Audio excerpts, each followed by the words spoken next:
так как вы должны понимать, что Навруз является языческим праздником зороастрийцев. А в исламе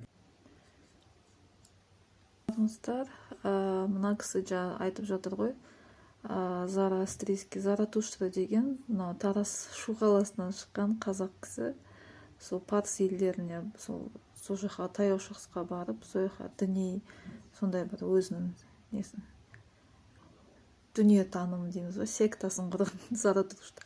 Сондықтан ол Наурыз деген ол қазақтың жаңа жылы, парсыларға түк қатысы жоқ, біріншіден.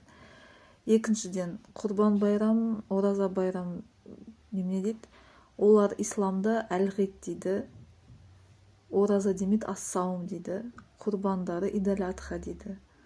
Сондықтан, если не понимаешь на казахском, скажу на тебе на этом, не знаю, на искусственном. У исламистов нету слова Ораза и Құрбан. У них есть слово аль-ғид. И Құрбан это не Құрбан, это Идал-Адха. Будьте добры, читайте, если вы исламист, читайте исламские вот эти ихние принципы.